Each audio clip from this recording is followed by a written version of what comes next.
Hello friends, स्वागत है आपका सिविल मंत्रा प्लेटफॉर्म पर। साथियों मैं पूर्ण प्रकाश लाया हूँ आपका यूनिक सीरीज के लिए एक बेहतरीन सब्जेक्ट जो आपके बहुत ही कोर सब्जेक्ट बोले सिविल इंजीनियरिंग के स्टूडेंट का है, जो आपका नाम है इंट्रोडक्शन टू सॉलिड मैकेनिक्स। जी हाँ साथियों, आपने पिछले सेमेस्टर में आपने इंजीनियरिंग मैकेनिक्स पढ़ा था। आपको उम्मीद करता हूँ मैं ही पढ़ाया था, उम्मीद करता हूँ आपको बेटर स्कोर मिला होगा उसमें, और आपने कई सारी चीज़ें वहाँ पे क्लियर की होंगी, जैसे फोर्स के बारे में बहुत सारी चीज़ वहाँ पे आपने सीखी।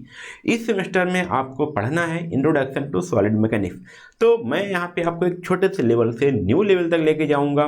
मैं जानता हूँ कि आप एज ए फ्रेशर स्टूडेंट हो, तब भी आपको यहाँ पे एक बेहतरीन आपको पैकेज मिलेगा, बेहतरीन आपका लेक्चर होंगे, बेहतरीन आपके सेशंस होंगे, ताकि आप इस इंट्रोडक्शन टू सॉलिड मैकेनिक्स का जो सब्जेक्ट है, जो बोला जाता है बिल्कुल हार्ड सब्जेक्ट बोला जाता है और एक न्यूमेरिकल बेस्ड सब्जेक्ट है, तो जब इस लेक्चर के इस सब्जेक्ट के एंड तक आप बोलोगे, आपको न्यूमेरिकल सॉल्व करने अच्छे लगने लगेंगे, आपको कॉन्सेप्ट समझने अच्छे लगने लगेंगे, और आप एक छोटी सी छोटी चीज़ों को आप यहाँ पर समझना सीख जाओगे। तो आज का जो हमारा पहला लेक्चर है, कहें कि जो पहला यूनिट है, वो थोड़ा सा आपको इंट्रोडक्शन थोड़ा सा करवाऊंगा, फिर आपको जेड जंप करूंगा, आपको लेकर जाऊंगा इसके सिलेबस की ओर। सिलेबस से मैं पढ़ूंगा, इस चीज़ टॉपिक को स्टार्ट करते जाऊंगा। और हाँ, ऐसे टॉपिक को आप स्किप मत करिएगा। यदि आप ऐसे छोटे छोटे टॉपिक्स को आप यदि स्किप करते हो ना, तो वही जाकर के आपको आगे बड़ा सा आपको डिसएडवांटेज मिलता है कि आप चीज़ों को समझ नहीं पाते हो, क्योंकि आपकी जो स्टार्टिंग होती है वो मात्र आपकी बेस होती है, जो आपके छोटे छोटे डिफिनेशन होते हैं वो होती हैं आपके लिए। ठीक है, तो आज जो हम पढ़ने वाले हैं, आप देखिए एक छोटा सा दिया गया concept of elasticity, types of stress, strain and Hooke's law. लगभग इतना ही हम कवर करेंगे, ज़्यादा डिटेल में डिस्कस नहीं करेंगे, बट उसके पहले थोड़ा सा आपको फाउंडेशन भी बताएंगे कैसे आपको स्टार्ट होना वाला है। तो आपको यदि मैं सिलेबस बताऊं, तो आपका यूनिट 1 का आपका सिंपल जो आपका सिलेबस का नेम ही है वो आपका है, यहाँ पे आपको सिंपल स्ट्रेस एंड स्ट्रेन पढ़ना है। क्या? Stress and strain. बेसिक आप स्ट्रेस एंड स्ट्रेन आपने पढ़ चुका है, आपके 9th में हो सकता है देखने को मिले, नहीं तो आपको 11th एंड 12th के फिजिक्स में आपको ये स्ट्रेस एंड स्ट्रेन आपको देखने को मिला होगा। बट यहाँ थोड़ा सा और व्यापक रूप में पढ़ेंगे। आप एक एज इंजीनियरिंग स्टूडेंट हैं, तो आप इसको यहाँ पे डिटेल से आप यहाँ पे सीखना चाहोगे। ठीक है, तो पहले यहाँ पे आता है आपका एक कॉन्सेप्ट दिया गया यहाँ पे, concept of elasticity, types of stress and strain on Hooke's law. ये तो आप पढ़ेंगे, बट आगे जो आपके चैप्टर्स आएंगे आएंगे आपके stress and strain diagram for mild steel. ठीक है, इसका working stress, factor of safety क्या होता है, लेटरल स्ट्रेन क्या होता है, पॉइजन रेशियो क्या होता है, बायोमेट्रिक स्ट्रेन क्या होता है, इलास्टिक मॉडुली क्या होता है, यहाँ पे रिलेशनशिप बिटवीन द देम, जो उनके बीच में सारे रिलेशनशिप है उनके बारे में बात करेंगे, bars of varying sections, composite bar, temperature stresses, strain energy, resilience and gradual, ये सारी चीज़ हम यहाँ पे पढ़ने वाले हैं 1 by 1 करके। तो सिलेबस काफ़ी डिटेल होने वाला। मैं यहाँ पे नहीं कहूँगा कि आपको कम से कम लेक्चर में यहाँ कवर करवा दूंगा, नहीं, क्योंकि आपको न्यूमेरिकल प्रैक्टिस करवानी है, आपकी थ्योरी समझ आनी है। यदि आपको थ्योरी समझ में आ जाएगा तब भी आप जाकर न्यूमेरिकल यहाँ पे सॉल्व कर पाओगे। ठीक है, तो 1 by 1 हम धीरे धीरे बढ़ेंगे। पहले कॉन्सेप्ट ऑफ इलेक्ट्रिसिटी जब भी हम सोम पढ़ेंगे, वहाँ से इलेक्ट्रिसिटी से ही स्टार्ट होता है। ठीक है, तो पहले हम यहाँ पे थोड़ा सा, उसके पहले हम देख लें यहाँ पे आपने अभी तक मैकेनिक्स पढ़ा क्या था। जब मैंने आपको इंजीनियरिंग मैकेनिक्स पढ़ा रहा तो यहाँ पे मैंने इसको ऐसे आपको एक पहला लेक्चर जो आपका था वहाँ पर मैंने ये डायग्राम दिखाया था। तो देखिए इंजीनियरिंग मैकेनिक्स हमने क्या पढ़ा था, ये वाला चैप्टर पढ़ा था, आपको इतना पोर्सन पढ़ा था। ठीक है, ये वाला पोर्सन, ठीक है, जो आप 3rd सेमेस्टर में पढ़ चुके हो। देखो क्या पढ़ा था आपने, इंजीनियरिंग मैकेनिक्स और फ्लूइड मैकेनिक्स पढ़ा था। ठीक है, फ्लूइड मैकेनिक्स और इंजीनियरिंग मैकेनिक्स। तो यहाँ पे मैकेनिक्स ऑफ रिजिड बॉडी के बारे में बात करी है, मैकेनिक्स ऑफ रिजिड बॉडी। तो यहाँ पे हमने बात की स्टैटिक्स और डायनेमिक्स, और यहाँ पे काइनेमेटिक्स और यहाँ पे काइनेटिक्स बात की। मतलब यहाँ पे हमने फोर्स की बात किया था, जब यहाँ पे फोर्स क्या था, बॉडी पे ऐड कर रहा था तो। ठीक है, अब वहाँ पे हमने एक चीज़ माना था कि बॉडी जो है वो रिजिड बॉडी है। ठीक है, देखो यहाँ बोला गया रिजिड बॉडी, मतलब कि जहाँ पे जिस पे हम जितने फोर्स लगाएंगे वो बॉडी यहाँ पे डिफॉर्म नहीं होने वाली है, उसका shape and size same same बना रहेगा। बट अब यहाँ पे क्या होगा पढ़ोगे तो मैकेनिक्स ऑफ डिफॉर्मेबल बॉडीज, यहाँ पे स्ट्रेंथ ऑफ मटेरियल यहाँ पे इसलिए बोला गया कि यहाँ पे हम क्या करेंगे, वो सेम ऑब्जेक्ट रहेगा, सेम फोर्स रहेंगे, सेम बॉडी रहेगी, बट हम उसको मानेंगे डिफॉर्मेबल है। क्योंकि यहाँ तक अभी जो मैंने बताया रिजिड बॉडी का जो कॉन्सेप्ट बताया मैंने, वो एक आइडियल था। ठीक, एक हाइपोथेसिस थी, जिसको यहाँ पे अभी पूरे हमारे यूनिवर्स में कहें या फिर ऐसा कोई बॉडी यहाँ पे एग्जिस्ट करता नहीं जिस पे हम फोर्स लगाएं और बॉडी यहाँ पे डिफॉर्म ना हो। तो अब थोड़ा सा एक्चुअल केस में आते हैं और हम यहाँ पे बात करते हैं अब स्ट्रेंथ ऑफ मटेरियल की। तो यहाँ पे होता है डिफॉर्मेबल बॉडी हम यहाँ पे पढ़ते हैं। तो यहाँ पे कौन कौन सी बॉडी पढ़ते हैं, डिफरेंट टाइप्स की आप यहाँ पढ़ोगे। यहाँ पे आप पढ़ोगे सॉफ्ट पढ़ोगे, यहाँ पे आप बीम पढ़ोगे, यहाँ पे आप ट्रसेस पढ़ोगे, डिफरेंट टाइप से आप चीज़ें आप निकालोगे, स्लोप और डिफ्लेक्शन सारी चीज़ निकालोगे। तो आगे हम धीरे धीरे पढ़ते चले जाएंगे। बट यहाँ पे ध्यान दो, यहाँ पे हम क्या करने वाले हैं, यहाँ पे बॉडी को हम डिफॉर्म करने वाले हैं। ठीक है, तब जाकर समझ में आएगा। और फ्लूइड मैकेनिक्स आपने पढ़ाई था, फ्लूइड मैकेनिक्स आपने बात किया, वहाँ पे अभी इस बार आओगे जब अभी यहाँ पे इनकम्प्रेसिबल फ्लूइड पढ़ोगे, यहाँ पे कंप्रेसिबल फ्लूइड, ठीक है। तो यहाँ पे फ्लूइड मैकेनिक्स ऑफ हाइड्रोलिक्स पढ़ चुका, अभी आप यहाँ पे कंप्रेसिबल फ्लूइड भी, या फिर और सारी चीज़ अभी आप यहाँ पे हाइड्रोलिक्स एंड हाइड्रोलिक मशीन पढ़ोगे, उसको हम डिटेल में आगे डिस्कस करेंगे जब मैं वो सब्जेक्ट पढ़ाऊंगा तब, ठीक है।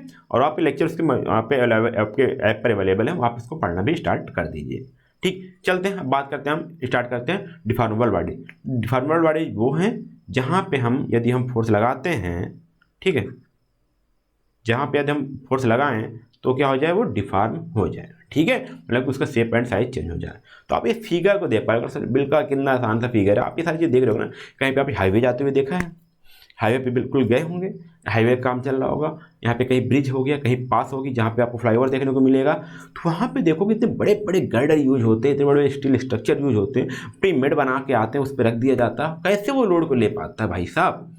ये चीज़ आप यहाँ पे समझ पाओगे, ये आपको बिना स्ट्रेंथ ऑफ मटेरियल, भाई इसकी थिकनेस का इतना यहाँ पे क्यों रखी गई, इसकी थिकनेस यहाँ पे क्यों रखी गई, इसको ज़्यादा भी तो रखा जा सकता था, इसकी हाइट भी कम ज़्यादा की जा सकती थी, बट क्यों किया गया, कैसे किया गया, इसके बीच में इसकी एक एक चीज़ डायमेंशन क्या है, सारी चीज़ आप पढ़ोगे। कहाँ पे, पहले तो यहाँ पे अभी आप इसके अंदर की जो फिनोमेना है स्ट्रेंथ पढ़ोगे इसके बारे में, फिर आगे आप जब पढ़ोगे तो वहाँ पे आप स्ट्रक्चरल एनालिसिस पढ़ोगे, फिर उसके बाद आप पढ़ोगे रेनफोर्ड कंक्रीट स्ट्रक्चर, जहाँ पे कंक्रीट स्ट्रक्चर दिख रहा है वो पढ़ोगे। तो यहाँ पे आपको दो चीज़ दिख रही है, यहाँ पे देखो ये स्टील के स्ट्रक्चर दिख रहा है, इसमें भी फोर्स लगते हैं, इसमें भी स्ट्रेस आता है, इसमें भी आप क्या करते हो, लोड को उठाते हो, और सेम चीज़ यहाँ पे कंक्रीट स्ट्रक्चर दिख रहा है, दोनों चीज़। तो आप जो स्टील स्ट्रक्चर है वो आप पढ़ोगे 3rd ईयर के साथ 5th सेमेस्टर में, और यहाँ पे जब कंक्रीट स्ट्रक्चर पढ़ोगे आप 3rd ईयर के 6th सेमेस्टर में, तो दोनों चीज़ पढ़ोगे। बट यहाँ पे मैं जो पढ़ने वाला हूँ, इन दोनों के स्ट्रेंथ के बारे में पढ़ने वाला हूँ, चाहे कंक्रीट को चाहे स्टील को, इनके बीच में स्ट्रेंथ कितना होगा, इसमें स्ट्रेस कितना होता है, कितने लोड हो सकते हैं, इनका सेक्शन क्या होगा, अगर ऐसा सेक्शन है कितना डिफ्लेक्शन आएगा, कितने स्ट्रेस आएगा, कितने पे इनका क्या कहते हैं, कितने डिफॉर्म होंगे, सारी चीज़ हम यहाँ पे पढ़ेंगे, कितना डिफॉर्म होंगे, वो सारी चीज़ हम यहाँ पे पढ़ने वाले हैं। इसलिए यहाँ पे जो सोम का सब्जेक्ट होने वाला है आपके लिए बहुत ही इंटरेस्टिंग होने वाला, आप थोड़ा सा समझ के चलिएगा। इसमें क्या होगा, मैं सही बता रहा हूँ, यदि आप इस सब्जेक्ट को आसानी से पढ़ोगे ना, तो आप बेफिक्री किसी भी आप पुल पार कर लोगे, रोड चलाते हुए चले जाओगे, बोलोगे यार ये तो हमने इंजीनियर बनाए हुए हैं, ये तो स्ट्रेंथ इसमें डाल रखे हो यार, तो हमको पता ही है यार, इस पर कुछ नहीं होने वाला। जहाँ पर दूसरा कोई डर रहा हो, वहाँ पर बिना बेफिक्र हो कि आप कि उस फ्लाईओवर पे आप बढ़िया से क्या करोगे, रफ्तार भर रहे होगे, ठीक है। तो ऐसा चीज़ होने वाला है आपके साथ, तो इस सब्जेक्ट को समझते ही है, आसानी से समझते हुए चलते हैं।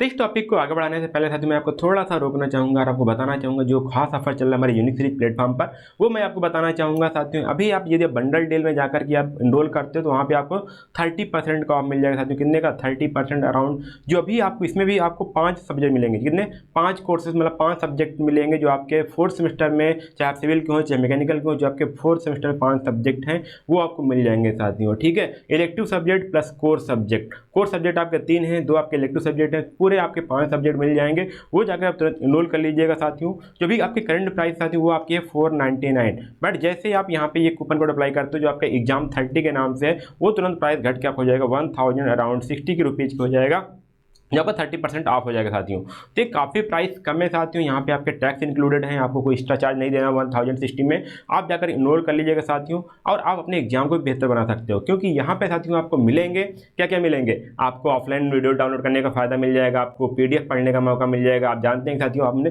पूरा भी क्लास नोट्स पूरी क्लास में PT दे देते हैं आपको पढ़ने के लिए। और साथ में आप यदि आप चाहते हो कि आपकी छोटी स्क्रीन, तो आप वेबसाइट पर जाकर के, जो हमारी uniqueseries.in वेबसाइट है, वहाँ पर जाकर के लैपटॉप या फिर अपने PC में भी आप एक्सेस कर सकते हो, उससे मोबाइल नंबर से लॉगिन करके पूरे कोर्स को बड़े स्क्रीन में भी देख सकते हो, अपने एग्जाम को बढ़िया से बढ़िया तैयारी कर सकते हो। तो अभी जाइएगा यूनिक सीरीज का ऐप डाउनलोड करिएगा प्ले स्टोर से, अपने नीचे डिस्क्रिप्शन बॉक्स में मैं लिंक दे दिया हूँ, वहाँ से डाउनलोड कर लीजिएगा साथियों। अच्छा हाँ, कभी वो स्टूडेंट बोलते हैं सर मैं तो यहाँ पे सिर्फ एक सब्जेक्ट लेना चाहता हूँ, तब क्या कोई ऑफर है क्या? तो साथियों मैं उनके लिए बताना चाहूँगा, हाँ बिल्कुल ऑफर है। सिर्फ आपको करना क्या है, यहाँ पे जाइएगा, आपको यहाँ पे 150 रुपीज़ पर सब्जेक्ट यहाँ पे आपको मिल जाएगा, हर एक सब्जेक्ट पर 150 रुपीज़ ऑफ है। जाइएगा, इनरोल करिएगा। आपको कूपन कोड इनरोल करना है साथियों, वो आपको कूपन कोड डालना है आपको एग्जाम 150। जी हाँ 150, जैसे आप ये कूपन कोड अप्लाई करोगे उस सब्जेक्ट का 150 रुपीज़ ऑफ हो जाएगा। जो भी करंट प्राइस आपका 499 होगा वो घट करके आपको हो जाएगा 349 हो जाएगा। उसके बाद आप जाके इनरोल कर लीजिएगा साथियों। और अच्छी बात ये है साथियों कि आप इस कूपन कोड को आप 3 बार अप्लाई कर सकते हो, मतलब कि 3 बार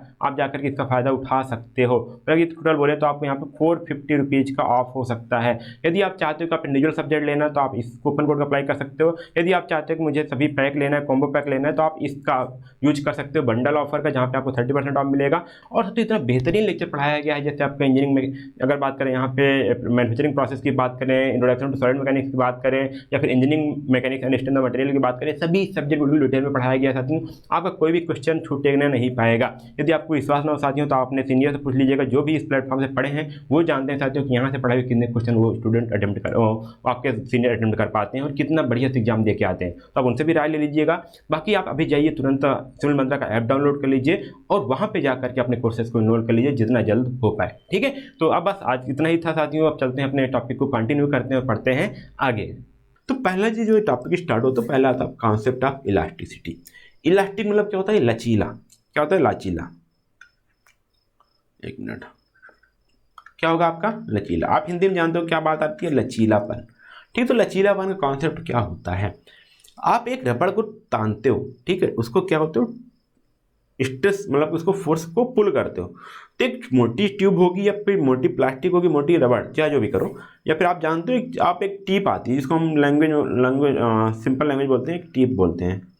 टिप एक रबड़ आती है जिससे हम क्या होते हैं सामान ढोते समय या बाइक पे साथ जब सामान रखते हो ना तो उसको क्या तो तानते हो काफ़ी ज़्यादा। तो अब सोचो वो वही अब इलास्टिसिटी, लेकिन जब आप उसको छोड़ते हो तो फिर अपने नॉर्मल शेप में आ जाती है। आती नहीं आती है वो चीज़ आप क्या होती है उसको बोलते हैं इलास्टिसिटी। तो यहाँ बोला गया कि कोई भी सॉलिड बॉडी हो, अब वो क्या थोड़ा सा उसमें इलास्टिसिटी ज़्यादा थी, वो आपने देखा लचीलापन उसको काफ़ी ज़्यादा लचीला होता है इसलिए हम उसको यूज करते हैं। बट यहाँ पे क्या होता है कि कोई भी इलास्टिसिटी क्या होती है उसको समझते हैं।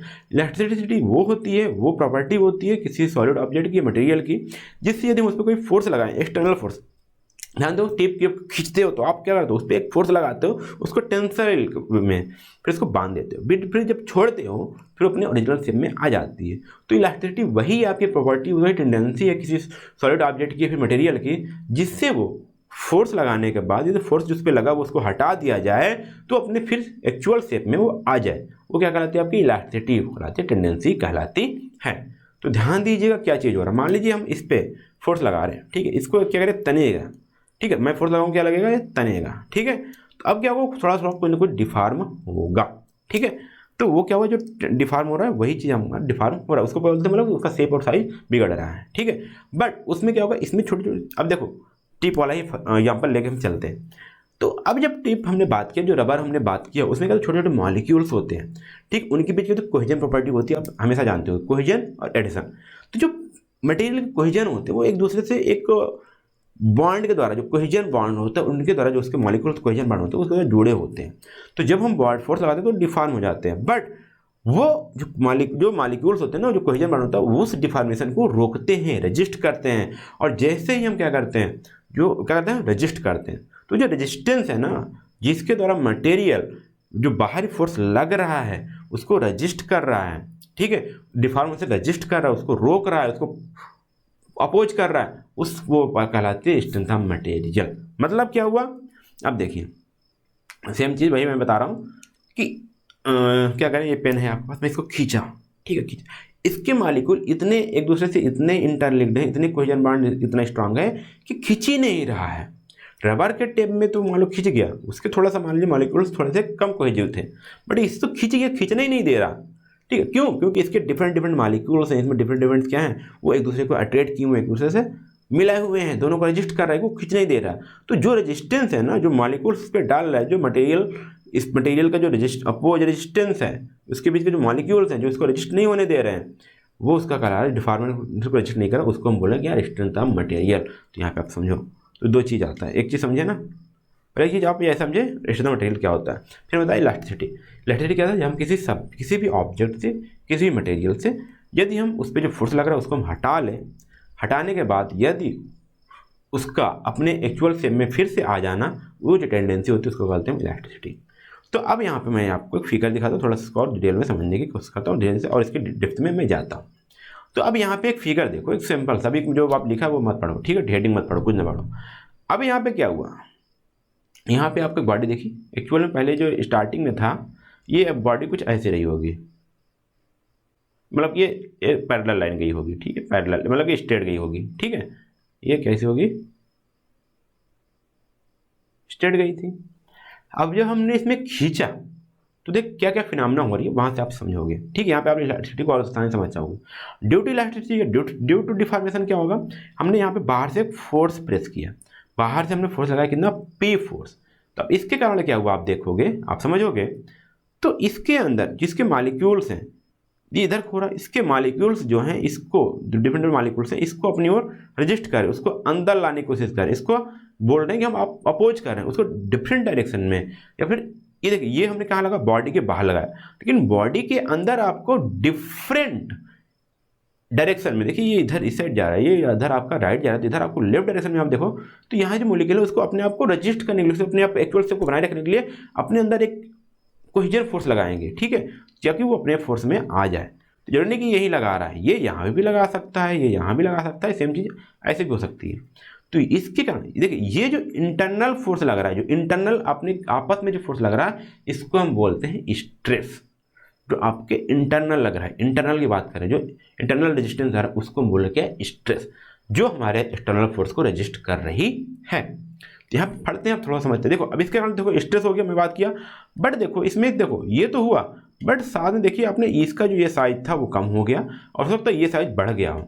तो इसमें आपको दो चीज़ देखने को मिलती है कि स्ट्रेस मतलब कि अंदर जो इसके मॉलिक्यूल्स हैं वो एक दूसरे को रेजिस्ट करते हैं, वो चीज़ आपको समझ में आएगा। और उसके साथ में मैं बात करूँ तो आपको शेप में भी डिफॉर्मेशन देखने को मिलेगा। तो जो शेप में डिफॉर्मेशन हो रहा है उसको हम बोलते हैं स्ट्रेन। और जो आपको अंदर फोर्सेस में जो चेंजेस, जो आप फोर्सेस में आप फोर्स का जो आपका कोहेसिव बॉन्ड है, जो रेजिस्टेंस देखने को मिल रहा है, उसको बोलते हैं हम स्ट्रेस। ठीक है, with in the body. Okay, तो अब चलते हैं हम स्ट्रेस समझते हैं, स्ट्रेस होता क्या है। ठीक है, तो यहाँ बोला गया देखिए, force of resistance per unit area offered by a body against deformation is known as stress. The external force acting on the body is called the loader force. तो यहाँ पे जो बाहर फोर्स लग रहा है उसको हम क्या बोल रहे हैं, लोड या फोर्स बोल रहे हैं। कभी आपको लोड भी सुनाई देगा, कभी फोर्स सुनाई देगा, तो दोनों एक कॉमन है। बट उसके आगे चल रहे हैं हम यहाँ पे, तो उस फोर्स के अगेंस्ट जो बॉडी में डिफॉर्मेशन के लिए जो आपका resistance per unit area produce हो रहा है, या रेजिस्टेंस पर यूनिट आपका जो फोर्स प्रोड्यूस हो रहा है, उसको हम जानने क्या, स्ट्रेस। ठीक है, तो यहाँ बोला कि देखिए, a loaded member remains in equilibrium when the resistance offered by the member against the deformation is applied are the equal load. मतलब कि कोई यदि फोर्स है, कोई मेंबर है, जितना उसके पास फोर्स लगा रहा है, जो उसके अंदर मतलब रेजिस्टेंस आ रहा है, जो रेजिस्टेंस आ रहा है उससे अप्लाइड फोर्स के बराबर है, तो क्या है, बॉडी इक्विलिब्रियम में है। तो अब यहाँ पे देखिए क्या चीज़ हो रहा है, थोड़ा समझिएगा। अब यहाँ पे मान लीजिए कोई ऑब्जेक्ट है, ठीक, इसको मैं क्रॉस सेक्शन व्यू बनाऊँ तो आपका ये कुछ रेक्टेंगल मैंने मार्क चला, इसका कुछ एरिया होगा, इसका कोई कुछ एरिया होगा। तो जो फोर्स हम लगा रहे हैं वो क्या होगा, देखिए रेजिस्टेंस पर यूनिट एरिया, दोनों इक्विलिब्रियम में रहेंगे। तो जो रेजिस्टेंस आ रहा है, मान लीजिए रेजिस्टेंस आपका क्या है, यहाँ पे स्ट्रेस, जो रेजिस्टेंस हो रहा है उसको क्या बोल रहे हैं, स्ट्रेस। और पर यूनिट एरिया में मतलब कि सॉरी, एक ऐसे इसको लिखते हैं। तो जो फोर्स आ रहा है पर यूनिट एरिया पे कितना आ रहा है उसको हम बोलते हैं क्या, स्ट्रेस। ठीक है, स्ट्रेस वो क्या है आपका, स्ट्रेस को डिनोट कर रहे हैं क्या, रेजिस्टेंस को डिनोट कर रहे हैं किससे, सिग्मा से। पी हमारा एक्सटर्नल लोड है, और जितना देखिए यहाँ पे इक्विलिब्रियम में जितना यहाँ पे टोटल एक्सटर्नल लोड लग रहा है उतना ही आपका यहाँ पे इंटरनल आपका रेजिस्टेंस भी प्रोड्यूस होगा। तो पर यूनिट एरिया में कितना रेजिस्टेंस प्रोड्यूस हो रहा है उसको हम जानते हैं स्ट्रेस के नाम से। ठीक है, तो यहाँ पे दो चीज़ आएगा, यदि कहीं पे फोर्स है और एरिया है उसका कुछ, तो वहाँ पे आपका स्ट्रेस प्रोड्यूस होगा। और स्ट्रेस जो आपका होगा उसको सिग्मा से डिनोट करते हैं, और उसका जो फॉर्मूला आ जाएगा force upon unit area, force upon area. ठीक है, तो आपको ये चीज़ ध्यान रखना जब हम स्ट्रेस की बात करें, स्ट्रेस स्ट्रेस स्ट्रेस, आप हमेशा याद रखो क्या, stress stress stress, stress equal to force upon area, stress equal to force upon area, या फिर force equal to stress into area. तो यहाँ पे लिख सकते हैं क्या, यहाँ पे P equal to stress into area. ये आपको पूरे मैकेनिक्स में आपको ध्यान, पूरे स्ट्रेंथ ऑफ मटेरियल में ध्यान देना है। Force equal to stress into area, या फिर stress equal to force upon area. ठीक है, तो ये चीज़ ध्यान दीजिएगा, हमेशा मैं इसको बोलूँगा स्ट्रेस क्या है, यहाँ पे फोर्स क्या है, स्ट्रेस क्या है, फोर्स क्या है, वो चीज़ आप समझिएगा। ये तो आप यहाँ पे ध्यान रख लीजिए। ठीक है, तो ए क्या है आपका क्रॉस सेक्शनल एरिया है, पी आपका एक्सटर्नल लोड है जो लग रहा है, और स्ट्रेस जो आपके अंदर जो हमारा स्ट्रेस प्रोड्यूस हो रहा है विद इन द आपके ऑब्जेक्ट के, तो आपके हो गया हमारा स्ट्रेस। ठीक है, अब यहाँ कुछ यूनिट्स होते हैं स्ट्रेस, देखिए फोर्स को हम न्यूटन और एरिया को हम लिख सकते हैं मीटर में या फिर mm में। तो न्यूटन पर mm स्क्वायर भी हो सकता है, या फिर हो सकता है अब A Newton per M square हो गया। अगर हम इसको न्यूटन पर मीटर स्क्वायर में चेंज करें, देखो कैसे चेंज करते हैं, इसको समझिएगा, ठीक है। ये भी यूनिट आपको ध्यान देना बहुत ही जरूरी है यहाँ पे। देखो अब ये क्या हो रहा है कि मैंने क्या लिखा था, 1 न्यूटन पर एम स्क्वायर, ठीक है। अब यहाँ पे मैं क्या लिख सकता हूँ, देखिए इसको लिख सकता हूँ क्या, न्यूटन पर 10⁻³ मीटर का स्क्वायर, क्योंकि 1 मिलीमीटर में 10⁻³ मीटर होता है, तो हम इसको और लिख सकते हैं क्या, न्यूटन पर 10⁻6 इंटू मीटर का स्क्वायर। अब ये इसको मैं ऊपर लेके चला जाऊँगा तो 10⁻6 न्यूटन पर मीटर स्क्वायर। तो यहाँ पे लिखा गया 1 newton per M square equal to 10⁻6 newton per metre square होता है, और 10⁻6 इक्वल टू होता है आपका मेगा, इसको चलता है बेगा मेगा। तो 1 newton per M square equal to हो जाएगा आपका 1 mega Newton per metre square. तो ध्यान दीजिएगा एक चीज़ यहाँ पे ध्यान दीजिए, जो आपका यहाँ पे 1 न्यूटन पर मीटर स्क्वायर है, इसको हम लिखते हैं 1 पास्कल भी लिखते हैं। तो 1 न्यूटन बराबर 1 पास्कल भी होता है। ओके, तो ये चीज़, तो इतना चीज़ आपको समझ में आएगा, 1 newton per metre square equal to 1 pascal. तो यहाँ ध्यान दीजिएगा, अगर पास्कल को अगर कहीं यूनिट चेंज करो तो वहाँ पे इसको लिखोगे Newton per metre square. Okay, चलो थोड़ा सा आगे चलते हैं। हमने बात किया स्ट्रेस की, अब हम करते हैं बात स्ट्रेन की। तो अब मैंने बताया कि रबर वाले एग्जाम्पल लिया था, जब हमने रबर को खींचा, फोर्स लगाया तो उसकी लंबाई बढ़ गई थी। एक्चुअल में तो लंबाई कुछ और थी, लेकिन जब हमने फोर्स लगाया उसकी लंबाई बढ़ गई थी। तो ये जो आपको डायमेंशन चेंज देखने को मिल रहा है उसको हम बोलते हैं स्ट्रेन। ठीक, क्या बोलते हैं हम, स्ट्रेन बोलते हैं। तो बोला गया the ratio of change of dimension of the body to the original dimension is known as strain. तो अब देखिए, मैंने जब स्ट्रेस या फोर्स कितने प्रकार से हो सकते हैं, जब आपका फोर्स, देखिए आप क्या हो गया, टेंसाइल फोर्स, टेंसाइल स्ट्रेस, मतलब जब हम टेंसाइल फोर्स लगाए, टेंसाइल स्ट्रेस अंदर लगा, अंदर की ओर, ठीक है। फोर्स कैसा है, टेंसाइल। तो इसी प्रकार से कंप्रेसिव फोर्स भी लग सकता है, जब हम इसको किसी चीज़ को पुश भी कर सकते हैं, पुल कर रहे हैं तो पुश भी कर रहे हैं। तो जब हम पुश कर रहे हैं, जब हम पुल कर रहे हैं, पुल, तो वहाँ पे आपका टेंसाइल स्ट्रेस आएगा। तो किसी चीज़ को पुश कर रहे हैं, पुश कर रहे हैं, तो वहाँ पे आपका आएगा कंप्रेसिव स्ट्रेस। सो जब टेंसाइल स्ट्रेस होगा तो आपका टेंसाइल स्ट्रेन आएगा, या कंप्रेसिव स्ट्रेस होगा तो आपका कंप्रेसिव स्ट्रेन आएगा। चलो अब थोड़ा समझते हैं। तो अब यहाँ पे देखिए, एक आपके पास बार है, यहाँ पे आपका बार ए बी लेंथ है, ठीक है। अब हमने क्या किया, इसमें एक एक्सटर्नल फोर्स लगाया P, सॉरी इसका जो एक्चुअल लेंथ है वहाँ पे L है। हमने इसको जब P फोर्स लगाया तो हमने देखा कि इसकी जो लेंथ है वो डेल्टा L बढ़ गई है। छोटा सा एक अमाउंट में आपका लेंथ उसकी बढ़ गई है। जो पहले L थी वो हो गई अब L प्लस डेल्टा L हो गई है। तो अब क्या बोला गया, देखिए क्या बोला गया है, जो आपका स्ट्रेन होता है वो क्या है, change, ratio of the change of the dimension. तो कितना डायमेंशन चेंज हुआ, देखिए पहले समझिएगा इसको आसानी से। तो देखिए लास्ट में कितना है आपका L प्लस डेल्टा L, जो यहाँ पे ये स्ट्रेंथ है वो क्या है, L प्लस डेल्टा L। ये आपका चेंज आपको निकालना है, माइनस पहले कितना था, L था, इसलिए यहाँ पे कितना चेंज आएगा, सिर्फ डेल्टा L का आएगा।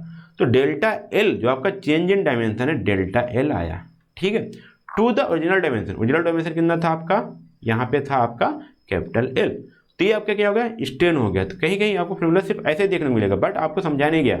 तो जो चेंज आया कैसे आया, आपको जो लास्ट में ये टोटल डायमेंशन थी वो कितना था, L प्लस डेल्टा L से माइनस हमने L किया, तो डेल्टा L का डिफरेंस आया, जो चेंज आया उसका हम क्या करते हैं, यहाँ पे ओरिजिनल डायमेंशन से रेशियो लेते हैं। तो ये आपका आता है, यहाँ पे आपका स्ट्रेन आता है, इसको बोलते हैं यहाँ पे स्ट्रेन। तो यहाँ पे यदि कंप्रेसिव स्ट्रेन की बात करें तो यहाँ पे ए बी था, यहाँ पे ए हो गया, यहाँ पे बी डैश हो गया, ठीक है, क्योंकि यहाँ पे स्ट्रेंथ बढ़ गई है। तो यहाँ पे इसको जो हम डिनोट करते हैं स्ट्रेन को, हम लिखते हैं ई और एप्सिलॉन से। तो यहाँ पे ए लिख सकते हैं या फिर लिख सकते हैं एप्सिलॉन, ठीक है। ध्यान दीजिएगा, ई स्मॉल है, कैपिटल नहीं है, ठीक, इसको हम स्मॉल ई से लिख रहे हैं, ठीक। तो ये हो गया आपका क्या, मैंने बताया डेल्टा चेंज ऑफ डायमेंशन कितना आया था अभी, डेल्टा L, और ओरिजिनल डायमेंशन कितना था, L था। तो ये आएगा आपका डेल्टा L अपान कैपिटल L, तो आपका स्ट्रेन आया, ठीक है। अब देखो सेम चीज, अब हम बात करते हैं कंप्रेसिव में। तो कंप्रेसिव में क्या हुआ, देखिए फोर्स का डायरेक्शन हमारा क्या हुआ, चेंज हो गया। पहले अपवर्ड लग रहा था, हमने इसको नेगेटिव कर दिया। तो अब यहाँ पे देखिए स्ट्रेस क्या हुआ, स्ट्रेस वही होगा, यहाँ पे अगर मैं स्ट्रेस बात करूँ तो यहाँ पे इसको लिख सकते हो क्या, सिग्मा टी, ठीक है, टेंसाइल स्ट्रेस, ठीक है, सिग्मा सी कैसे हो गया आपका कंप्रेसिव स्ट्रेस, ओके।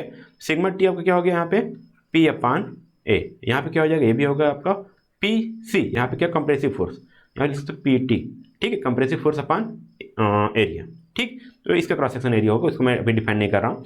अब यहाँ पे क्या स्ट्रेन आएगा, फिर वही आएगा, चेंज इन डिफॉर्मेशन क्या आएगा यहाँ पे, माइनस का डेल्टा एल, ठीक है। तो अब यहाँ पे देखिए, आप यहाँ पे लिखोगे स्ट्रेन इक्वल टू आपका आ जाएगा डेल्टा एल, बट ये किस में आ रहा है, माइनस में अपान एल।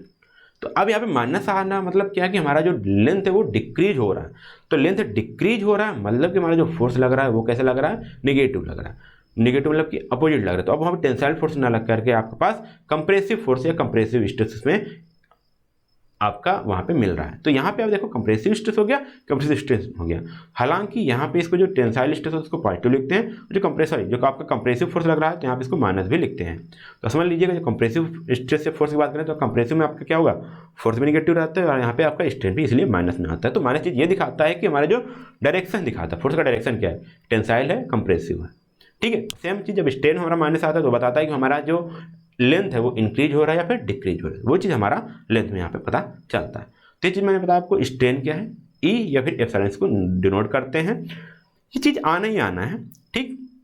और हाँ, अब की चीज़ ये होगी, चलो थोड़ा सा और आगे बढ़ते हैं। अब बात करते हैं शियर स्ट्रेस एंड स्ट्रेन।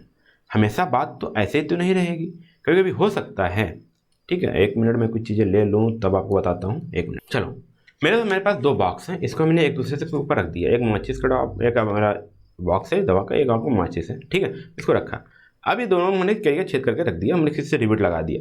अब मैं क्या करूँगा, इसको मैं पुल कर रहा हूँ, इसको इधर पुल कर रहा हूँ, इधर हमारे पास दोनों पुल इधर लगा रहा है, ठीक है।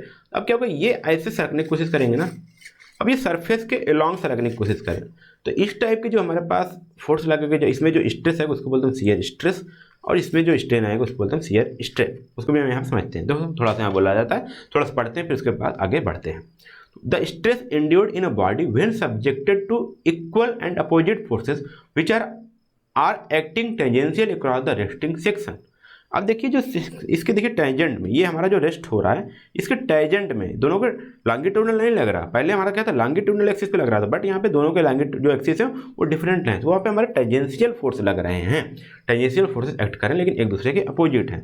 तो एज ए रिजल्ट हमको क्या देखने को मिलेगा कि ये जो ऑब्जेक्ट है, जो बॉडी है, वो क्या करेगी, शियर ऑफ करेगी, मतलब कटने की कोशिश करेगी। सेम चीज़ जैसे आप आलू काटते हो किससे, चाकू से, तो आप क्या करते हो, वहाँ फोर्स अप्लाई करते हो, फिर दोनों को अलग अलग हो जाता है। तो जिस एरिया में आपका वहाँ पे, जिस एरिया में आपको चाकू की ब्लेड आती है, वो क्या करती है, वहाँ पे शेयर करते हुए चली जाती है। तो सेम चीज़ उसको हम बोल रहे हैं, फिर अगर हमारे पास टेंजेंशियली लग रहा है फोर्स अक्रॉस सेक्शन के, तो उसको बोल रहे हैं हम शियर स्ट्रेस बोल रहे हैं, और जो स्ट्रेन आता है उसको बोलते हैं शियर स्ट्रेन, ठीक। अब यहाँ पे देखो, यहाँ पे समझो, देखो एक फोर्स यहाँ पे था, एक फोर्स यहाँ पे लग रहा था, इसको हमने रिवेट से ज्वाइंट कर दिया था, ठीक। रिवेट से ज्वाइंट था, कोई दिक्कत नहीं, यहाँ पे दो प्लेट थी अलग अलग, मुश्किल लगे हमको उसको एक साथ जोड़ पाना, ठीक है। तो आपने देखा होगा बाइक साइज स्ट्रक्चर देखोगे तो क्या करते हो, एक प्लेट से दूसरे प्लेट को रख देते हो, फिर उसको नट बोल्ट से कस देते हो। तो सेम वही कंडीशन आपको यहाँ पे मिल रहा है। तो अब क्या हुआ, यहाँ पे एक फोर्स लग रहा है, एक फोर्स यहाँ पे लग रहा है, तो इसको थोड़ा एज्यूम करिए। एक केस ऐसा आता है जहाँ पे ये जॉइंट हमारा फेल हो जाता है, तो क्या होगा, यहाँ पे ये लगा हुआ, ये कुछ इधर पार्ट आ गया, इधर पार्ट आ गया। तो अब यहाँ पे आपको देखो, ये शियर देखने को मिल रहा है, क्या देखने को मिल रहा है, शियर देखने को मिल रहा है, ठीक है। थोड़ा सा मैं और कर लेता हूँ, एक मिनट कलर चेंज कर लेता हूँ। यहाँ पे आपको थोड़ा सा आपको ऐसे आपको शियर देखने को मिलेगा, थोड़ा शियर जब होता है हम उसको थोड़ा ऐसे दिखाते हैं, ठीक है। तो आपको थोड़ा शियर देखने को मिल रहा है। तो इस टाइप का जब स्ट्रेस आता है, यहाँ पे भी तो स्ट्रेस आएगा ना। अब इस जो सेक्शन आ रहा है इसके अंदर भी तो ये अपोज कर रहा होता, इसके अंदर भी अपोज कर रहा होगा, इसके अंदर भी कुछ स्ट्रेंथ होगी, वो उस टाइम पे ये किस प्रकार के फोर्स को, और इस प्रकार टाइप का जो फोर्स होता है उसको बोलते हैं शियर फोर्स। तो किसको रजिस्टेंस करने की कोशिश कर रहा है, शियर फोर्स को रजिस्ट करने के लिए हमने उसमें क्या लगाया था, रिवेट लगाया था, एक ज्वाइंट लगाया था। इस प्रकार से जब ये कटेगा, यहाँ पे जब शियर होगा या फेल होगा तो उसमें कौन सा स्ट्रेस आएगा, जो स्ट्रेस है उसको बोलेंगे शियर स्ट्रेस, फिर उसमें जो आएगा शियर स्ट्रेन होता है, ठीक। तो अब यहाँ पे देखो, देखिए समझते हैं, यहाँ पे देखो सेम चीज समझते हैं। तो अब यहाँ पे जो शियर स्ट्रेस आएगा वो क्या आएगा, देखिए इसको हम लिखते हैं सिग्मा एस से, ठीक है। शियर स्ट्रेस हो गया आपका, ठीक है, सिग्मा टी कहीं लिखा जाता है या टीयर के लिए लिखा जाता है। तो अब यहाँ पे फोर्स तो आ गया, फोर्स आ गया, बट यहाँ पे जो एरिया आएगा ना वो इस रिवेट का जो क्रॉस सेक्शन एरिया आएगा वो वाला आएगा, ठीक है। तो भी यहाँ पे लिख सकते हैं एरिया किसका, जो शियर सेक्शन एरिया है, जो क्रॉस सेक्शन, इसका जो रिवेट का है, जिस एरिया पर फोर्स टेंजेंट लग रहा है, जो रजिस्ट कर रहा है, वो ये वाला जो बीच में प्लेट है ना, यही तो एरिया उसको रजिस्ट करने की कोशिश कर रहा था ना, तो वो वाला एरिया आपका यहाँ पे शियर स्ट्रेस में आएगा। तो ये ध्यान दीजिएगा, ठीक है, चलो थोड़ा सा आगे और समझ आते हैं। चलो, एक प्लेट थी हमारी, यहाँ पे ये फिक्स है, ठीक है, एक यहाँ पर एक फिक्स है, ठीक है, हमने स्ट्रेस वहाँ पढ़ लिया, अब यहाँ पे स्ट्रेन समझते हैं। अब क्या हुआ, यहाँ पे हमने एक फोर्स पी लगाया तो ये प्लेट थोड़ी सी यहाँ पे ऐसे डिफॉर्म हो गई, यहाँ पे आपका एंगल हो गया फाई, ये आपका था ए, पहले ये था आपका बी, ये आपका था सी और ये आपका था डी। अब ये हो गया ए से ए डैश और बी से ये हो गया आपका बी डैश, ठीक है। तो अब मान लो प्लेट फिक्स है तो ऐसे मुड़ेगी ना भाई, ये आपको फिक्स कर रखे हो तो कुछ ऐसे ही आपको तो वहाँ पे टिल्ट होगा, उसका स्ट्रेंथ कुछ ऐसे, आपको उसका जो डिफॉर्मेशन कुछ ऐसे तो होगा, बिल्कुल। तो उसमें जो एंगल आया, जो आपका यहाँ पे जो फाई आया, ये आपको इतना स्ट्रेन देखने को मिलेगा, जो आपका यहाँ पे बात हो रही है एंगल जितना वो हमारा डिफॉर्म हुआ। तो इसमें क्या होता है देखिए, अच्छा अब यहाँ पे इसकी टोटल हाइट h है, यहाँ पे इसकी टोटल हाइट लेंथ है।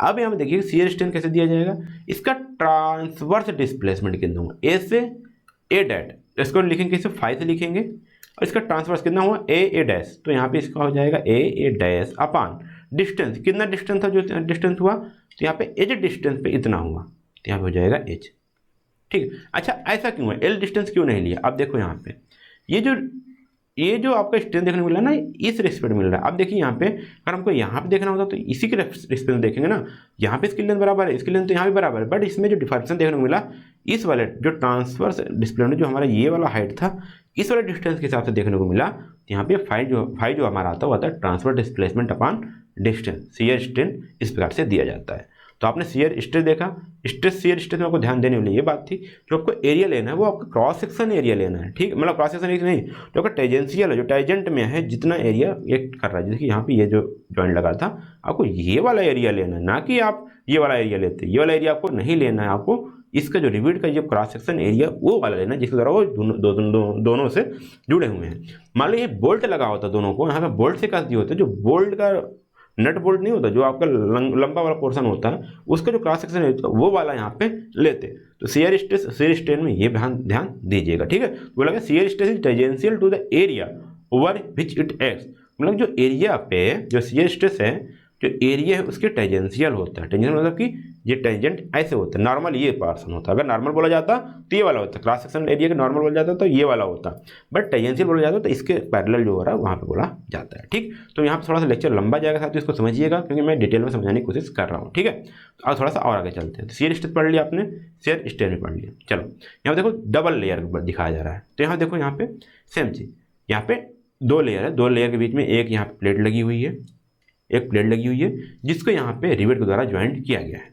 तो अब देखो ये जो यहाँ पे फोर्स लगाया गया, यहाँ पे इसके फोर्स लगेगा, यहाँ इधर फोर्स लगेगा, तो यहाँ पे ये जो प्लेन है ना, इसको बोलते हैं क्या, प्लेन ऑफ शियर, ठीक। इस केस में प्लेन ऑफ शियर कौन सा होता, ये वाला होता प्लेन ऑफ शियर, यहाँ पे एक मिनट, ये वाला, ये आपका क्या होता प्लेन ऑफ शियर। सेम चीज़ यहाँ पे मैं बात करूँ तो यहाँ पे आपका प्लेन ऑफ शियर आपका ये वाला हो रहा है, ठीक। और ये आपका शियरिंग स्ट्रेस इन दोनों पर लगा है इतना, इस डायरेक्शन में, क्योंकि यहाँ फोर्स लग रहा है इस डायरेक्शन में, तो यहाँ पे स्ट्रेस भी आएगा, इस यहाँ पे आपका शियर स्ट्रेस लगेगा। तो देखो यहाँ पे फोर्स मान लो इतना इस वाला सेक्शन को लेते हैं, ठीक, इस वाले सेक्शन को, तो फोर्स किधर लग रहा है, इस तरफ, ये हमारे लेफ्ट डायरेक्शन में। तो जो शियर स्ट्रेस होगा उसके अपोजिट डायरेक्शन में मतलब कि लगेगा। तो यहाँ पे देखिए शियर स्ट्रेस जो लगे यहाँ पे वी से डिनोट किया, ये शियर स्ट्रेस ये डिनोट हो रहा है, ठीक है। तो जब अब यहाँ पे जो एरिया लिया जाएगा ना, वो ये वाला एरिया लिया जाएगा, जो ये वाला एरिया है, जो इसका टेंजेंशियल एरिया है वो लिया जाता है। इसलिए वहाँ पे हमने क्या बात किया था कि जो आपका रिवेट का क्रॉस सेक्शनल एरिया उसका लिया जाएगा, ठीक है। यहाँ पे डबल शियर हो रहा है, वो आपका सिंगल शियर था। तो अभी आप इसको आप जब रेनफोर्ड कंक्रीट स्ट्रक्चर पढ़ोगे या स्टील स्ट्रक्चर पढ़ोगे तो वहाँ पे सिंगल शियर डबल शियर वहाँ पे भी आप इसको आसानी से समझोगे, पढ़ोगे, ठीक है। अब चलते हैं यहाँ पे, हमने पढ़ा कंप्रेसिव स्ट्रेन पढ़ा हमने, टेंसाइल स्ट्रेन पढ़ा, और हमने पढ़ा शियर स्ट्रेन। अब यहाँ पढ़ने वाले वॉल्यूमेट्रिक स्ट्रेन, ठीक है। अब यहाँ पे देखो, यहाँ पे एक बॉक्स है, ठीक है, बॉक्स है। जब हम बॉक्स को खींच रहे हैं तो आपको क्या हो सकता है, अब आपको एक ही डायरेक्शन में नहीं देखने को मिलेगा, आपको सिर्फ लंबाई नहीं बढ़ रही, आपको वहाँ पे उसका देखने को पड़ेगा विड्थ। देखो यहाँ पे सेम चीज़ मैं समझाता हूँ, एक मिनट। तो यहाँ पे देखो, आपको ये डायरेक्शन आपका हो गया लेंथ, ये आपकी हो गई हाइट, ठीक, और ये होगी आपकी विड्थ, ठीक है। अब यहाँ पे आपने फोर्स लगाया इस एरिया, इस सेक्शन पे, ठीक। तो आपकी जब लेंथ की इंक्रीजमेंट हो रही है, ठीक है, जो आपकी लेंथ की इंक्रीजमेंट हो रही है ये आपकी हो रही है यहाँ पे ये डेल्टा डी वी, मतलब यहाँ पे बात करते हैं यहाँ पे एल, ठीक है, ये एल हो गई, एल हो गया। और ये आपका बढ़ गया यहाँ पे डेल्टा एल। ठीक है, आपने फोर्स लगाया, डेल्टा एल बढ़ गया, डायमेंशन आपका डेल्टा एल बढ़ गया। बट सेम कंडीशन में क्या हो रहा है, हो सकता है आपका जो विड्थ है वो भी बढ़ रहा हो, या भी विड्थ आपका डिक्रीज हो रहा हो। तो पहले इतना था, विड्थ इतना था, अब वो डिक्रीज हो गया, और जो आपका हाइट थी वो भी डिक्रीज हो गई, पहले इतना था, हो सकता है अब थोड़ा सा इतना कम रह गया। तो आपको सिर्फ लेंथ में नहीं, आपको उसके विड्थ में, आपको उसके हाइट में, तीनों डायमेंशन में आपको चेंजेस देखने को मिलेंगे। तो मतलब कि आपको यहाँ पे बोला गया, जब तीनों डायमेंशन में आपको चेंज देखने को मिले तो उसको बोलते हैं आपके वॉल्यूम में भी चेंज हो रहा है। तो अब यहाँ पे दो चीज़ होता है, देखिए अब जिस डायरेक्शन, जैसे मान लीजिए लेंथ है, लेंथ के डायरेक्शन में यदि फोर्स लग रहा है तो इसमें आपको क्या मिलेगा, लॉन्गिट्यूडिनल स्ट्रेस मिलेगा। ठीक, कैसे, आपका लॉन्गिट्यूडिनल स्ट्रेस और स्ट्रेन। ठीक है, क्या मिलेगा, लॉन्गिट्यूडिनल स्ट्रेस और स्ट्रेन। बट आपको देखने को मिल रहा है कि इसमें भी तो चेंजेज हो रहा है, या तो इसका डायमेंशन घट रहा है या बढ़ रहा है। तो इस वाले केस में यदि इसमें मैं बात करूं या फिर इसमें बात करूं तो इसमें क्या आ जाएगा, इसमें आपका आएगा लेटरल स्ट्रेन। ठीक है, इस वाले दोनों केस में क्या बोलेंगे, जो यदि आपको इसमें देखने को मिल रहा है तो उसको बोलेंगे हम क्या, लेटरल स्ट्रेन, लेटरल स्ट्रेस और स्ट्रेन आपको यहाँ पे देखने को मिलेगा। जो उसके पार्ट्स, जो उसके साइड्स वाले एंगल है, साइड्स वाले जो डायमेंशंस हैं उसमें आपको क्या मिलेगा, लेटरल स्ट्रेस और स्ट्रेन मिलेगा। तो जिस डायरेक्शन में आपका फोर्स देखने को मिल रहा है वहाँ पे आपका लॉन्गिट्यूडिनल स्ट्रेस था, जैसे मैंने आपको टेंसाइल स्ट्रेस और कंप्रेसिव स्ट्रेस बताया था। लेकिन जब आपको मैं बताऊंगा तो यहाँ पे वॉल्यूमेट्रिक में बताऊंगा तो यहाँ पे आपको लॉन्गिट्यूडिनल स्ट्रेस या स्ट्रेन के साथ साथ आपको लेटरल स्ट्रेस और स्ट्रेन भी देखने को मिलेगा। तो अब यहाँ पे थोड़ा सा डिटेल बता सकता हूँ। अब मैं यहाँ पे आपको डिफाइन करना हो तो वॉल्यूमेट्रिक स्ट्रेन क्या होता है, तो defined is the ratio between change in volume, change in volume मतलब कि जो पहले इनिशियल था फिर लास्ट में उसमें दोनों में कितना चेंज हुआ, to the original volume of the body. तो वहाँ पे हो जाएगा, इसको डिनोट करते हैं ईवी से, मतलब यदि ई से हो, यदि आप स्ट्रेन को आप एप्सिलॉन से लिखो तो यहाँ पे एप्सिलॉन वी होता है। तो ईवी से हमारा क्या हो गया, change in volume upon original volume, जिसको बोलते हैं सिग्मा वी अपॉन वी। तो इससे सॉरी डेल वी आपका हो गया चेंज इन वॉल्यूम, और आपका जो वी हो गया ये आपका हो गया ओरिजिनल वॉल्यूम। तो इस प्रकार से आप वहाँ पे वॉल्यूमेट्रिक स्ट्रेन भी देखने को मिल जाएगा।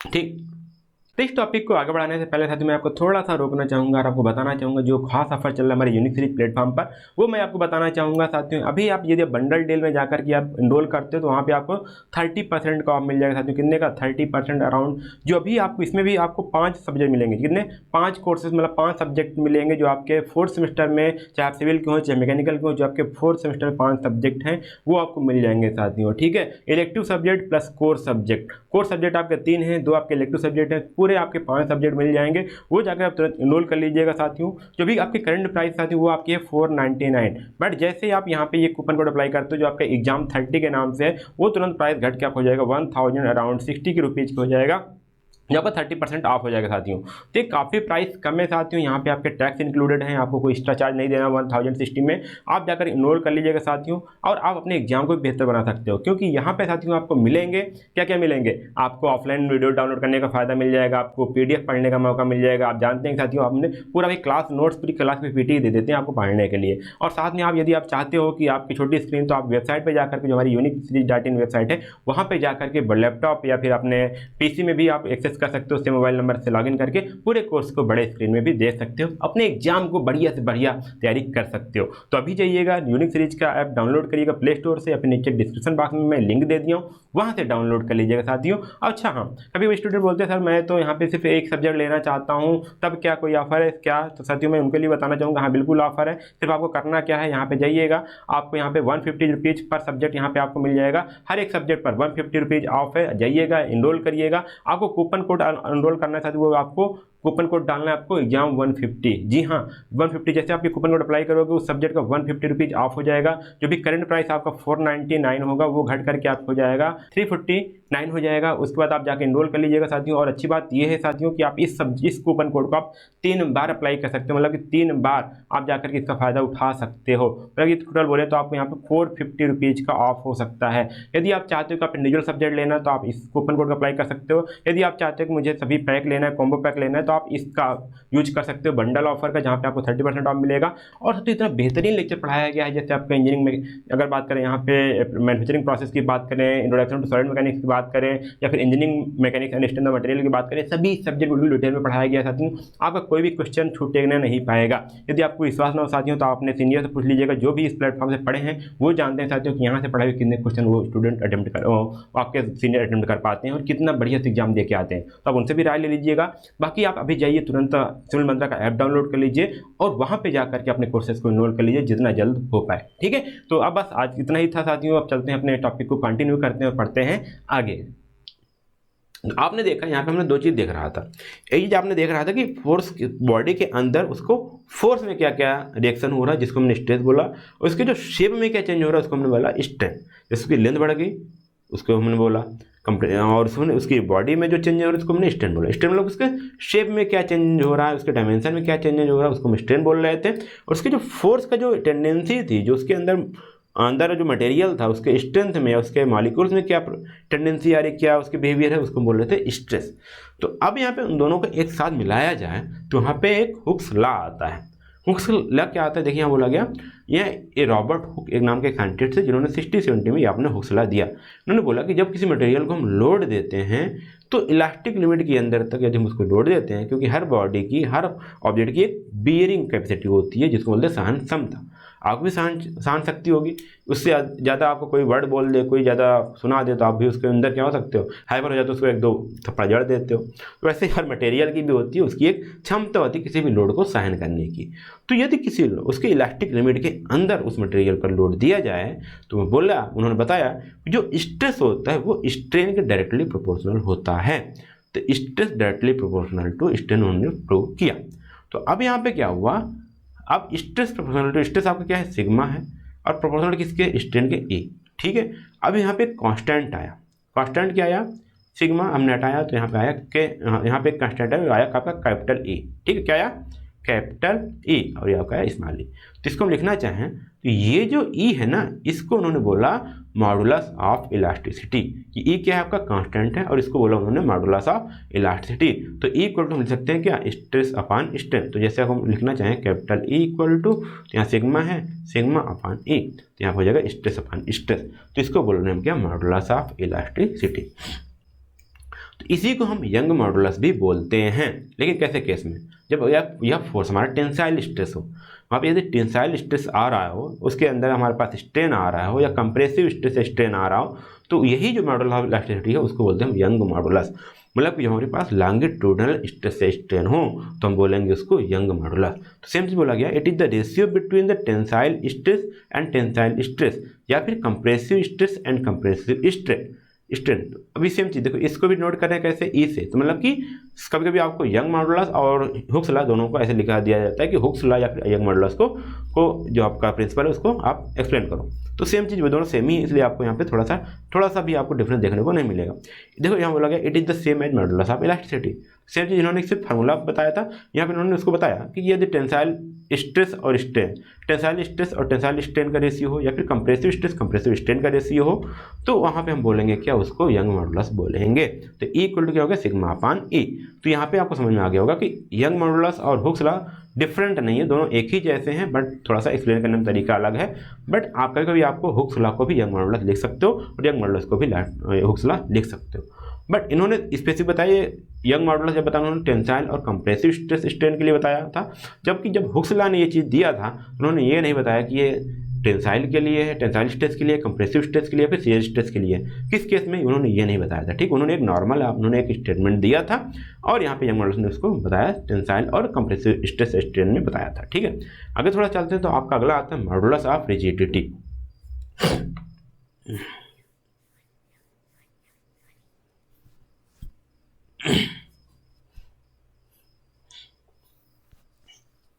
तो यदि मॉडुलस ऑफ रिजिडिटी की बात करें तो यहाँ देखो बोला गया, समझा गया। ये अब यहाँ पे बात चेंज हुई है, वहाँ पे था टेंसाइल और कंप्रेसिव बात की गई थी, यहाँ पे हम बात करोगे शियर स्ट्रेस की बात करोगे, जिसको हम टाउ से डिनोट करते हैं। टी नहीं यहाँ पे टाउ है। ठीक है, टाउ से भी डिनोट करते हैं इसको, शियर स्ट्रेस को। वहाँ पे फिर मैं आपको यहाँ पे क्या लिखा, सिग्मा टी या सिग्मा एस लिखा था वहाँ पे। ठीक है, तो ऐसा भी लिखा जा सकता है। ठीक है, टी या सिग्मा एस शियर स्ट्रेस। तो यहाँ पे बोला गया ये कौन कौन सा रेशियो है, it is the ratio of the shear stress to shear strain and denoted by CNG। देखिए इसी में कंफ्यूजन होता है बच्चे, CN क्या है, G क्या है, इसी में कंफ्यूजन होता है। CNG मतलब क्या है, मॉडुलस ऑफ रिजिडिटी। ठीक है, तो shear stress upon shear strain बात हो रही है तो उसका जो रेशियो होता है वो होता है मॉडुलस ऑफ रिजिडिटी। तो कभी अलग अलग ऑथर कभी C लिख देते हैं, कभी N लिख देते हैं, कभी G लिख देते हैं, इसको दोनों ध्यान दीजिएगा। सभी डिनोशन किसके हैं, आपके मॉडुलस ऑफ रिजिडिटी के हैं। तो इसको बोलते हैं शियर मॉडुलस ऑफ इलास्टिसिटी। ठीक है, तो मॉडुलस ऑफ रिजिडिटी को बोलते हैं शियर मॉडुलस ऑफ इलास्टिसिटी। तो इसका जो फॉर्मूला होगा आपका टाउ अपॉन ES, मतलब कि shear stress upon shear strain. ठीक, इसके बाद एक और आता है आपका बल्क मॉडुलस ऑफ इलास्टिसिटी या फिर वॉल्यूम मॉडुलस ऑफ इलास्टिसिटी। आपने बल्क मॉडुलस आपने पढ़ा होगा फ्लूइड मैकेनिक्स में जब प्रोबेबिलिटी बात कर रहे थे, तो वहाँ पे भी सेम चीज़ यही आता है। बल्क मॉडुलस मतलब क्या हो गया आपका, उसके वैल्यू में क्या चेंजेज आ रही है। ठीक है, किसी भी फोर्स के कारण उसके वैल्यू में क्या चेंज आ रही है, सेम चीज़ वही आता है आपका। जब स्ट्रेंथ ऑफ मटेरियल पढ़ते हैं तो वहाँ पे स्ट्रेस आ जाता है। बोला गया कि आपके यहाँ पे जो नॉर्मल स्ट्रेस है, देखिए it is the ratio of the normal stress. देखिए each face of solid cube, कोई सॉलिड क्यूब तो उसके ईच फेस में जो नॉर्मल स्ट्रेस लग रहा है, उसके बाद टू द वॉल्यूमेट्रिक स्ट्रेन, तो उसका वॉल्यूमेट्रिक स्ट्रेन में क्या रेशियो है दोनों का, उसको बोलते हैं हम मॉडुलस, बल्क मॉडुलस या फिर वॉल्यूम मॉडुलस ऑफ इलेक्ट्रिसिटी। इसको हम डिनोट करते हैं K से। तो ये चीज़ ध्यान दीजिएगा, ये चीज़ें इसी पे बेस पे हम आगे न्यूमेरिकल भी सॉल्व करने वाले हैं, अगले वीडियो में बात करूंगा, तो वो चीज़ें आपको समझ में आनी चाहिए। तो मॉडुलस ऑफ इलेक्ट्रिसिटी क्या हुआ, K इक्वल टू, देखिए नॉर्मल स्ट्रेस अपॉन AB। अब देखिए यहाँ पे सेम चीज़ में बताऊँ, नॉर्मल क्यों बात की गई, तो यहाँ पे मान लीजिए कोई बॉक्स है, ठीक है, कोई बॉक्स है, यहाँ पे इसके नॉर्मल फोर्स जो लग रहा है इस साइड, उसकी बात करें हर नॉर्मल साइड में। तो यदि हम लेंथ के बाद में बात करें तो लेंथ के लिए बात करेंगे, लेंथ में बात करेंगे, फिर उसमें उसके नॉर्मल स्ट्रेस लेंगे और उसके वॉल्यूमेट्रिक, उसके कारण जो वॉल्यूमेट्रिक स्ट्रेन, मतलब वॉल्यूमेट्रिक में क्या स्ट्रेन चेंजेज आ रही है उसकी हम बात करेंगे, उन दोनों का रेशियो निकालेंगे और उसको हमारा जो बराबर आएगा वो आएगा हमारा मॉडुलस ऑफ मतलब वॉल्यूम मॉडुलस ऑफ इलास्टिसिटी या फिर बल्क मॉडुलस ऑफ इलास्टिसिटी। तो साथियों आप यहाँ पे देखोगे मैंने एक टेबल में कुछ मटेरियल्स के आपको मॉडुलस ऑफ इलेक्ट्रिसिटी दे दिया हूँ, ताकि आपको पता होना चाहिए ये डिफरेंट है, जो आपको आगे आप यूज भी करोगे या फिर आपके कॉमन लाइफ में आपकी इसकी यूजेज होती रहती हैं। तो यहाँ पे देखो, यहाँ बोला गया स्टील का जो आपको होता है वो होता है 200 से 220 mm², सर 200 से 220 GPa लिखा गया, मतलब किलोन्यूटन पर mm²। रॉट आयरन का होता है 190 से 200 तक और कास्ट आयरन का होता है 100 से 160 तक, इसका रेंज डिफर करता है। कभी कभी क्या होता है कि वहाँ पे आपको सीधे बोल देते हैं मटेरियल यूज किया गया और आपको मॉडुलस ऑफ इलेक्ट्रिसिटी यूज करनी है उसकी, तो आपको वहाँ पे उसका यूज करना होता है। तो आपको थोड़ा सा आइडिया होना चाहिए ताकि यहाँ पे 200, 210, 220 यूज कर पाओ, या 190 से 200 यूज कर पाओ, तो कुछ आप वहाँ पे समझ में आ जाएगा इसके रेंज में हमको, इसके बीच में हमको ये वैल्यू पुटअप करनी है। तो ये चीज़ हमने पढ़ा, थोड़ा सा आपको बेसिक चीज़ें पढ़ा। तो साथियों आप समझ सकते हो कि स्ट्रेंथ ऑफ मटेरियल मैंने कुछ बेसिक चीज़ें मैंने पढ़ी, जहाँ पे आपने पढ़ा स्ट्रेस स्ट्रेन क्या होता है, डिफरेंट टाइप की स्ट्रेस और स्ट्रेन क्या होते हैं वो भी आपने पढ़ा, शियर स्ट्रेस क्या होता है उसके बारे में पढ़ा आपने, यंग मॉडुलस पढ़ा, यंग मॉडुलस पढ़ा, इलास्टिसिटी पढ़ा, और आपने पढ़ा बल्क मॉडुलस ऑफ रिजिडिटी पढ़ा, elastic rigidity modulus of rigidity पढ़ा। इतनी सारी चीज़ें आपने पढ़ा, आपको थोड़ा सा आइडिया लगा होगा स्ट्रेंथ ऑफ मटेरियल आपने पढ़ने क्या जा रहे हैं। पिछले वीडियो में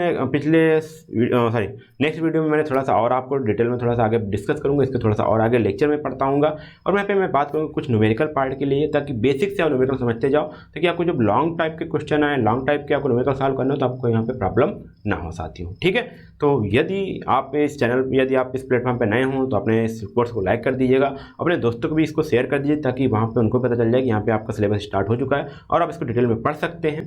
और हाँ, कोई स्टूडेंट आप क्लास में नया है तो आप उसको भी रिफर कर सकते हो, अपने क्लास ग्रुप में शेयर कर दीजिए कोर्स के लिंक को। ठीक है, और आप हमारे साथ व्हाट्सएप पर जुड़ जाइएगा, आपको ऐप पर लिंक मिल जाएगा जोड़ने के लिए, तो वहाँ जुड़ जाइए ताकि हमारे साथ कनेक्टिविटी बनी रहे। ठीक है, फिर मिलते हैं अगले लेक्चर में, तब तक के लिए धन्यवाद, जय हिंद।